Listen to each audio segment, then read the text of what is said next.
چلو اس طرح نحمده ونصلي ونسلم على رسوله الكريم اما بعد فاعوذ بالله من الشيطان الرجيم بسم الله الرحمن الرحيم يا ايها الذين امنوا كتب عليكم الصيام كما كتب على الذين من قبلكم لعلكم تتقون۔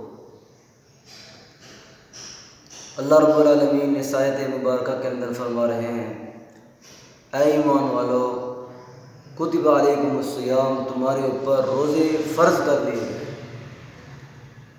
اور صرف تمہارے اوپر نہیں، تم سے پہلے جتنی امتیں گزری ہیں ان پر بھی روزہ فرض تھا۔ روزہ اس لیے فرض کیا گیا ہے لعلکم تتقون، تاکہ تم پرہیزگار بن جاؤ۔ پہلے تو ہم اللہ پاک کا شکر ادا کریں رب العالمین نے، پھر اللہ رب العالمین نے ہمیں موقع دے دیا، ہماری زندگی کے اندر رمضان المبارک کا موقع مل گیا۔ نبی کریم صلی اللہ علیہ وسلم 2 مہینے پہلے رمضان المبارک کے لیے دعا مانگتے تھے۔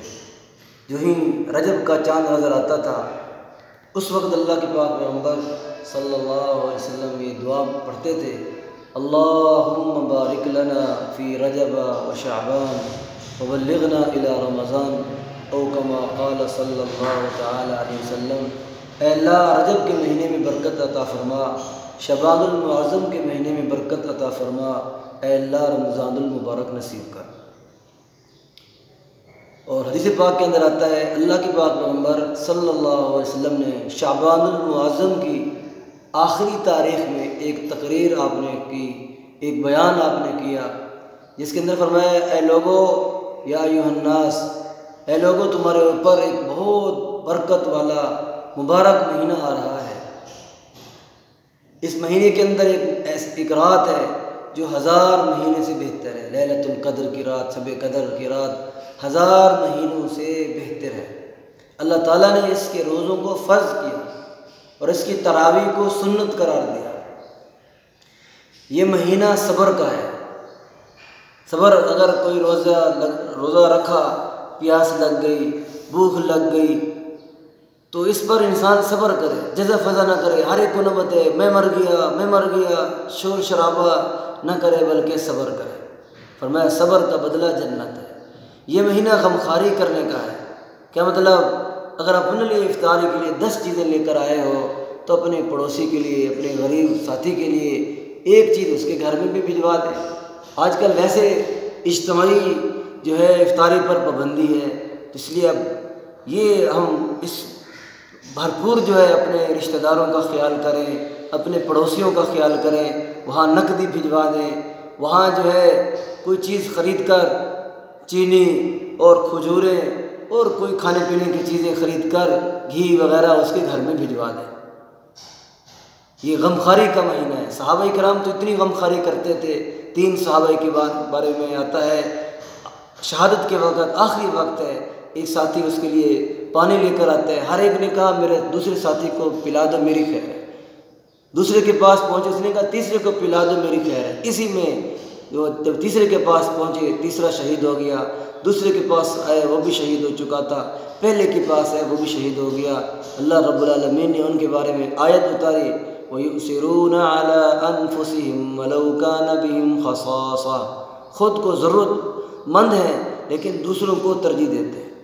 اس لیے آج کل ویسے بھی بہت لوگ پریشان ہیں لاک ڈاؤن کی وجہ سے، تو اس لیے ہم اپنے جو ہے پڑوسیوں کا، غریب رشتہ داروں کا خیال کریں، ہر اعتبار سے ان کا تعاون کریں۔ حدیث پاک کے اندر آتا ہے جو آدمی یہ چاہے میری عمر میں برکت ہو، روزی میں برکت ہو، اس کو چاہیے صلہ رحمی کرے، رشتہ داروں کا خیال کرے۔ اور یہ مہینہ جو ہے، اس مہینے کے اندر ایمان والے کا رزق اللہ بڑھا دیتے ہیں۔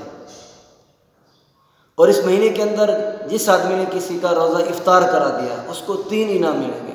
افطار کرانے والے کو 3 انعام۔ پہلا انعام مغفرۃ لذنوبہ، اللہ تعالیٰ اس کے گناہوں کو معاف کر دیں گے۔ دوسرا انعام، اللہ تعالیٰ اس کو جہنم سے آزاد کر دیں گے۔ تیسرا انعام، جتنا ثواب روزے دار کو ملے گا اتنا اس کو ملے گا جس نے روزہ افطار کرایا۔ صحابہ کرام نے یہ سوال کر کے قیامت تک آنے والے غریب مسلمانوں کے لیے مسئلہ حل کر دیا۔ صحابہ کرام نے پوچھا یا رسول اللہ، ہم میں سے ہر بندہ لیسا کلنا یجد ما یفطر الصائم، ہر بندے کی ہمت تو نہیں ہے کہ لوگوں کو روزہ افطار کرائے۔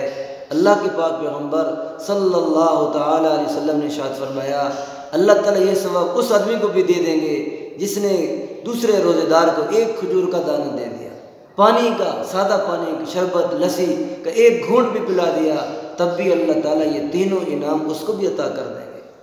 اور اس مہینے کے اندر جو اپنے نوکر غلام سے کام کے اندر تخفیف کر دے، عام دنوں میں جو اس سے کام لیتا تھا، رمضان المبارک میں اس کے روزہ دار ہونے کی وجہ سے اس کے کام کے اندر کچھ تخفیف کم کر دے، آسانی کر دے، تو فرمایا اللہ تعالیٰ اس کو 2 انعام عطا فرمائیں گے، ایک تو اس کو بھی جہنم سے آزاد کر دیں گے اور اس کو اللہ تعالیٰ اس کی بخشش کریں گے۔ اور آپ نے فرمایا اس مہینے کے اندر 4 کام بہت زیادہ کثرت سے کرو، 4 کام بہت زیادہ کرو۔ 2 کام تو ایسے جن کی تمہیں ضرورت ہے اور 2 کام ایسی ہیں جن کے بغیر کوئی چارہ کار نہیں۔ پہلے 2 کام جن کے بغیر کوئی چارہ کار نہیں، وہ یہ ہے اللہ تعالیٰ سے جو ہے اللہ تعالیٰ سے جنت کا سوال کرو اور جہنم سے پناہ مانگو۔ اور 2 کام جو ہے دوسرے، ایک لا الہ الا اللہ کثرت سے پڑھو، دوسرا استغفار کثرت سے کرو۔ 4 کام کرنے، لا الہ الا اللہ کثرت سے، استغفار اپنے آپ کو قصوروار مجرم سمجھ کر، اپنے آپ کو مجرم سمجھ کر اللہ کے بارگاہ میں توبہ استغفار کرے، اور اللہ تعالیٰ سے جنت کا سوال کیا جائے۔ حدیث پاک کے اندر آتا ہے جب جنت مانگو تو جنت الفردوس مانگا کرو اور جہنم سے پناہ مانگو۔ یوں اگر دعا پڑھ لی جائے تو 4 چیزیں اس کے اندر آ جاتی ہیں، لا الہ الا اللہ، استغفر اللہ واسألک الجنۃ واعوذ بک من النار۔ لا الہ الا اللہ، استغفر اللہ واسألک الجنہ واعوذ بک من النار، 4 چیزیں اس کے اندر آ جاتی ہیں۔ اور آخرت کے اندر فرمایا ومن سقا صائما، جس نے روزہ دار کو پانی پلا دیا، اللہ تعالیٰ اس کو میرے حوض کوثر سے ایسا پانی پلائیں گے جنت میں داخل ہونے تک پھر پیاس نہیں لگے گی۔ تو یہ بہت مبارک گھڑیاں ہیں، اس کا ایک لمحہ بھی ضائع نہ ہو، زیادہ سے زیادہ ان اعمال کے اندر وقت گزاریں۔ اللہ رب العالمین ہم سب کو رمضان المبارک کی بھرپور قدر کرنے کی اور نیک اعمال کرنے کی، ہر قسم سے گناہ سے بچنے کی اللہ رب العالمین ہم سب کو توفیق عطا فرمائے۔